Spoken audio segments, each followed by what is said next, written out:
Good evening, ladies and gentlemen. How are we getting on? So, Meat Week is now over and the sound of Graham's singing has faded into the trees.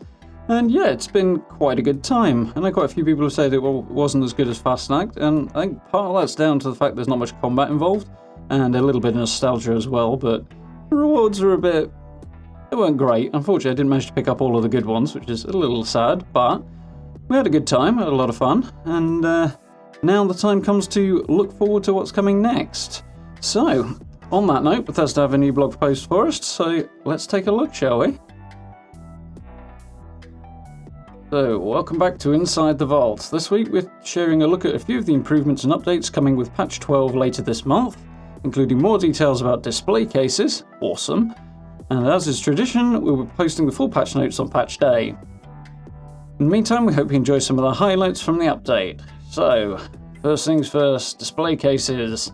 Those of us who are very camp orientated will be very, very glad to see these arriving.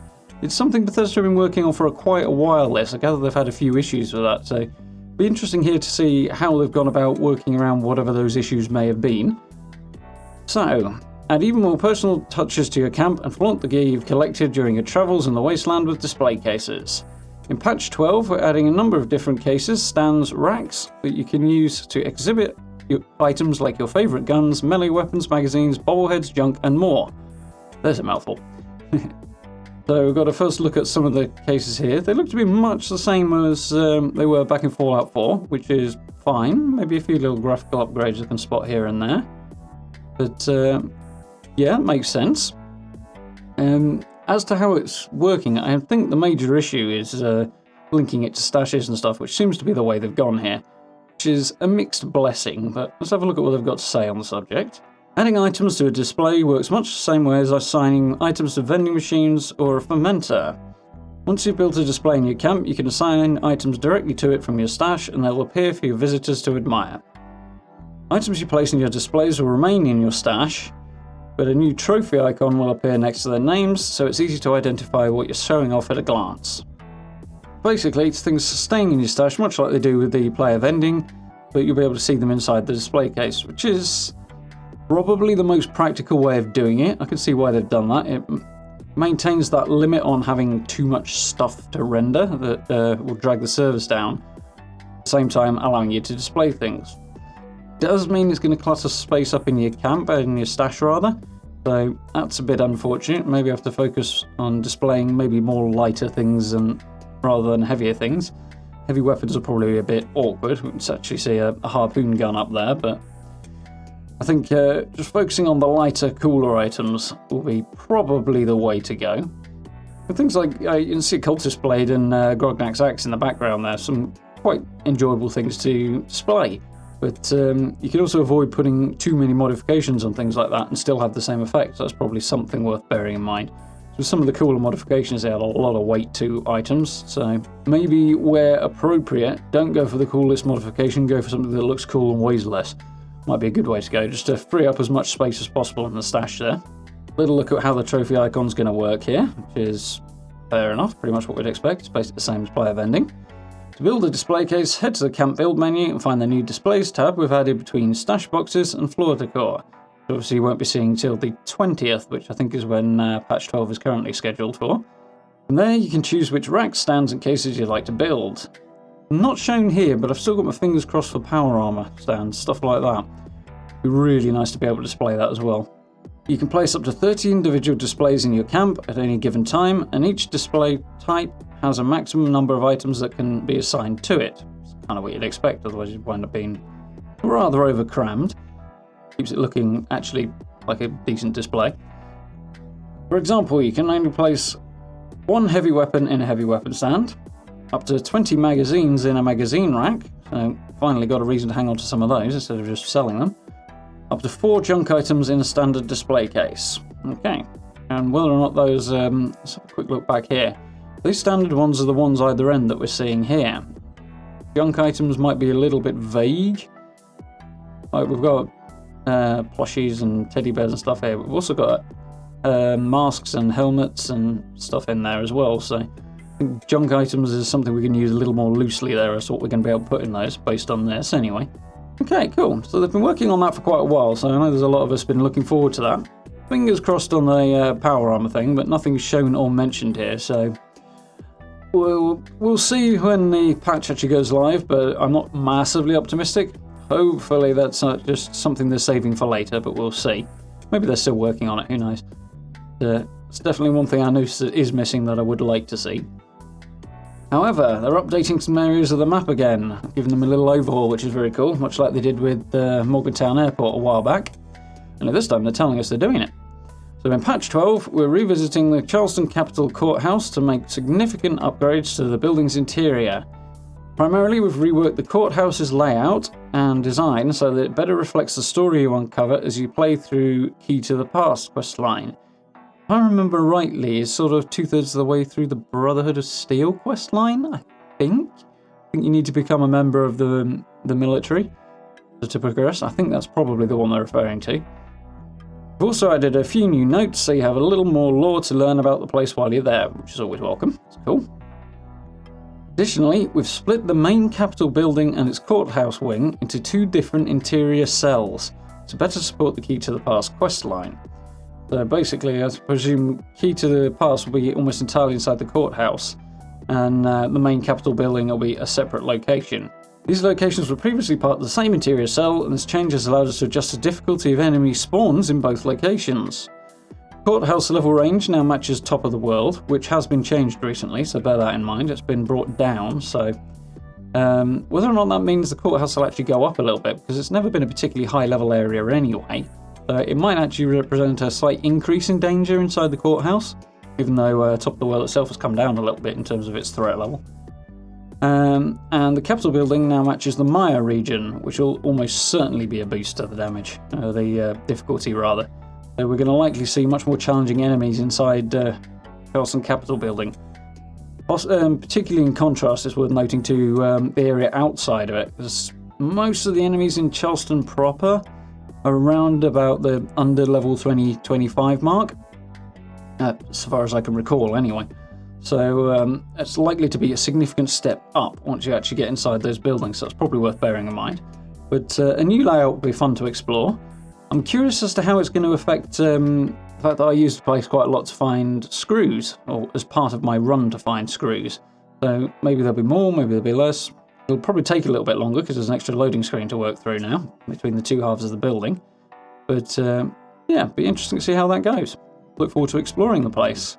While the Key to the Past objectives in the courthouse are the same, these improvements should help offer a richer experience to players who are playing through the quest. Cool. So basically making the location more interesting, which is fun. Yeah, I think a lot of us will be looking forward to seeing that. These overhauls are not exactly game-changing in any vast way, but they do freshen up certain interesting areas of the game. And if you happen to miss it and then just stumble across the change later, that's fun, which I guess none of us are doing now, but there we go. It'll be cool to have a look through. Yeah, I'm looking forward to seeing what they've done with the place. Hopefully they'll have cleared up some of the debris and make the place a little easier to navigate, because there's some of the rubbish and stuff floating around in there. It does make it a bit awkward to move around. Yeah, might be nice to see it encapsulate a little more the feeling of it being the former Capitol building. On the other hand, of course, it is just down from the dam that got destroyed and then flooded Charleston with the former contents of Somerville Lake, so maybe the debris will still be there. So I don't know, we'll see what they actually do. It should be cool. It's an opportunity to overhaul the place, and hopefully they'll seize that with both hands. So here's something I have mixed feelings on. Line your pockets with more caps. Prolific shopkeepers throughout Appalachia have let us know that the current maximum of 25,000 caps per character could use a bit of a boost. We're currently planning to deepen your pockets by increasing the cap limit to 30,000, and only small, but still, so that you can hang on to more profits from your vending machine or save up for those pricey items you've had your eye on. So, second point first, saving up for pricey items. Cap limit's 25,000. You can't price anything higher than 25,000 because nobody can buy it. So it's not going to affect your ability to save up at all. In fact, it's going to make it harder, because some of those high-end items are now going to jump by 5,000 caps. So actually it's going to have the opposite effect of that. So not quite sure what they're angling at here, but that just doesn't hold up. Hanging on to more profits from your vending machine? Sure, that'd be welcome for most people. If you look back to QuakeCon, there was a little brief mention of something during that little panel that I think it was the studio head in Dallas, I think, or Austin, whichever one they're in, mentioned that players have been creating their own separate economies outside of what Bethesda had in mind. So obviously you've got player vending and the existing vendors, but players are also hanging on to certain items that are particularly high value, really valuable legendary gear, that sort of thing. And they're not trading them for caps, they're only directly exchanging them for other similarly high value items, or they're doing it online. It is not to be encouraged, really. I don't think a 5,000 increase is going to make any difference there. And my personal feeling is all it's really going to do is introduce a small amount of inflation. It's not going to change the high value items. People are still not going to be selling at 30,000 anyway. That's not going to be a big enough lift, so it'll still be exchange only. And it just means that many things are just going to shift up by a small proportion in their price. So it's going to make it a little bit harder for lower level characters to get those, not top tier stuff, but the stuff sort of slightly below that, with that bit harder to get. So I don't think this is really achieving anything, to be honest. Certainly nothing positive anyway. I think perhaps what they'd be better off doing is solving the problem by introducing an official form of barter system, which obviously there's no hint of anything around that, but what I'd probably go for is setting a way up to mark certain items that you're interested in trading. So, for example, some really nice piece of armor or that TSE gun or whatever, so that you're not going to trade it for caps and people can't buy it for caps. Saying, okay, here's a list of things I would trade it for. So you can go through that system. Of course, you'd have to build it into the existing player vending system somehow, and how they do that I'm not quite sure. I'd imagine it'd be doable though. But that would solve the issue of certain items being too ridiculously overvalued without introducing massive amounts of inflation, which is the other problem. I mean, yes, even if the cap limit goes up to, say, 1 million, it can get there eventually, but for those people who are new to the game or have limited time to play it, the prospect of getting to those massive numbers is somewhat restrained, so pushing that cap limit up I don't think is a good idea, really, and obviously largely because of that inherent inflation that will follow. But that's the way I'd address it, so I don't think this is really going to achieve anything at all, except maybe if you're looking for plans and you're buying them from vendors, you'll have a little more cash in your pocket, maybe, or the potential to have more cash in your pocket, so that you can then buy more plans more easily. But aside from that, I think that's about the only possible benefit to this. And it just makes it slightly harder to buy things, really, in my opinion. So I don't think that's a particularly significant or good change for me. That is the eternal struggle, both in-game and, of course, in real-world economics as well, maintaining the value of things and not having runaway inflation. So have a look at our 20th century history and see what happens when inflation does get out of control. Anyway, before I ramble on about this and just repeat myself some more, let's have a look at the next cool thing. And this one, I think, is kind of funny, kind of cool. So, stay on your feet. There's a time and a place for rest and relaxation in the Wasteland, and we've heard the community feedback that it can be too easy to accidentally start using a chair or bed when you're busy trying to rebuild Appalachia. So, this is not a problem I've really thought of as being something that needs adjusting, but it's kind of a cool little quality of life thing, and tags into a very popular Fallout meme. In patch 12, you will need to briefly hold down the activate button to enter furniture, play instruments, or drink from an open water source, so that you're less likely to perform these actions when you don't mean to. So as per the meme, if you happen to run up to a toilet bowl and there's a box of ammo in there, you won't accidentally reach for the ammo and wind up with a face full of dirty toilet water. You will just pick the ammo up if you just tap the activate button, whereas if you actually do want to take a drink out of the toilet, I don't know, maybe you're role-playing a dog, then you can hold down the activate button and gargle away to your heart's content. So, do a little quality of life change, but it's probably a good thing. I mean, it doesn't do much in the grand scheme, it's not a big deal, but it's a fun little thing, I think. And yeah, nice. Saves a little bit of faffing time while you're cracking on with stuff. Hopefully that'll include workbenches as well, to be fair, because I have run into that a few times with workbenches. My current camp that I've been using on stream, workbenches are next to a fence. If I try and jump over the fence, it puts me straight into scrapping mode, which is kind of annoying. But again, not exactly a big deal. So, nuclear winter balance tuning. Some cool stuff in here, which I think is going to be quite welcome. I'd like to see them trying to find a way to entice more people back in, because getting full lobbies is a bit of a battle at the moment, but this is kind of a cool thing. Making a number of balance changes to Nuclear Winter to give a little more love to items and weapons that were underperforming, and to tone down a few weapons that we felt were a bit too strong. And I have to admit, I agree with everything on this, I think. Full details available in patch 12 notes on patch day, of course, but as a preview, we're planning to increase Radaway's effectiveness. The shorter timescales of Nuclear Winter matches means that's probably a good call. You don't wind up with tons and tons of it generally, so it's handy to be able to just pop that. Gives you survivability if you get caught out in or forced into a blast zone without necessarily the right gear for it. Gives you a little bit more survivability there, which is cool. So they're reducing the range of the Tesla rifle's area of effect, which is very, very welcome. I've seen a good few players jumping around, just spamming the Tesla rifle and just wiping the floor people. So it's much like the M79 grenade launcher in that regard, but even more devastating, to be fair. It is a rare weapon to find, so there is that, but it is a bit OP, so a good little nerf there. I know people don't really like to see weapons nerfed, but it's usually the way to go rather than buffing things. Not always. There's been an example in PUBG recently where nerfing was a bad call, but yeah, probably a good one here, I think. A buff to the lever action rifle's ammo capacity and reload speed will be quite welcome. That gun's actually really fun to use, particularly if you've got a scoped version, but if you can up the reload speed and the ammo capacity, the fire rate is not insane, but it's high enough that it's pretty good.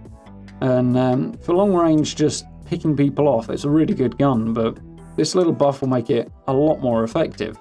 Might even be a little too much, but we'll have to see. They'll have the time to review that, I'm sure. Yeah, very, very cool. A couple of good little changes. I'd imagine there are more coming.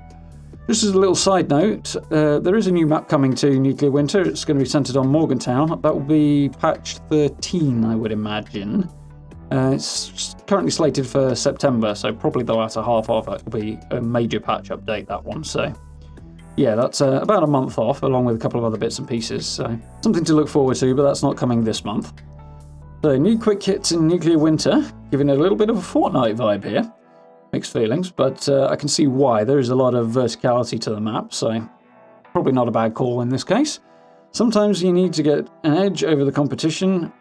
Sometimes all you need to get an edge over the competition is a new perspective. Put the sentence in the right order. With patch 12, we're planning to add a staircase quick kit. Crikey, I'm having a hard time getting my jaw around this.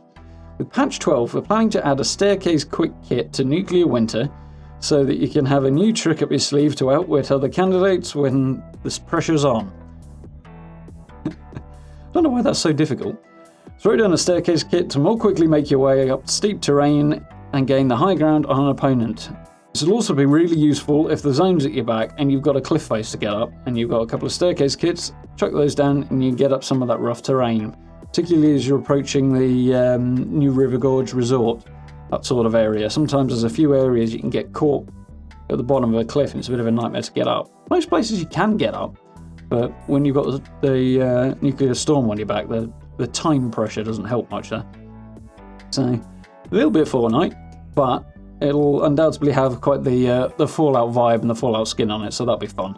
And I think it does fit with the whole camp building mechanic as well, so that does make sense. Apart from the speed you'll be able to build them at, but, you know, that doesn't make any sense in Fortnite either, so whatever. They're very cool. And next week, we're going to dive even deeper into patch 12 with more details that will help you take on Vault 94, because the Vault raids are coming with patch 12, and I think there's a good few of us who are looking forward to that. Glad I've got a bit of time to get a few more levels between now and then, though. So, yeah, that's definitely something to look out for next week, as well as exploring the new Choose Your Perks system for Nuclear Winter that will basically allow you to make some practical use out of the duplicate perks you pick up in Nuclear Winter, which I think a few people have been frustrated by that, may not be playing that particular game mode because of that. Might only be a small number, but I think they'll be happy to see that. From what I understand of how that's going to work, that's going to be a good addition. I know I have found on my occasions of playing it, picking up a large number of duplicates to be kind of frustrating, so that's a cool little addition we've got to look forward to. So that's for next week, which is very, very cool. Yeah, display cases, somewhat questionable move on the caps there. Don't think that's a big deal, but it is a small step in the wrong direction in my opinion. Cost and capital building updates. Those are going to be very, very cool. Looking forward to exploring that, checking that out. Yeah, display cases. Been angling for those for a while, so happy days on that front. So yeah, do hope you guys found that informative and useful and you did enjoy it. If you did, please do hit those buttons for me. It's always very, very much appreciated. And I'm looking forward to getting stuck in and seeing what some of these changes have to offer at the end of the month. If you haven't already, do keep an eye out for the streams. Make sure you're hitting that notification bell because having a lot of fun playing the game. My heavy weapons character is now coming on to the point where she's actually using heavy weapons, which is nice. So this build is starting to shape up to be a lot of fun. So do keep an eye out for that one. Social media links, as always, down in the description. If you want to catch up with me on Twitter, Facebook, Instagram, got a post going up tonight on the Instagram, which would be cool. And if you're really enjoying the content, then please do consider becoming a channel member as well. You can click on that join button, have a look at the perks we've got available. It's some very, very much appreciated support and helps me do what I do. So thank you very much to everybody who's already jumped on that particular button. Very, very much appreciated. For now, thank you very much for watching. I'll be speaking to you all very, very soon.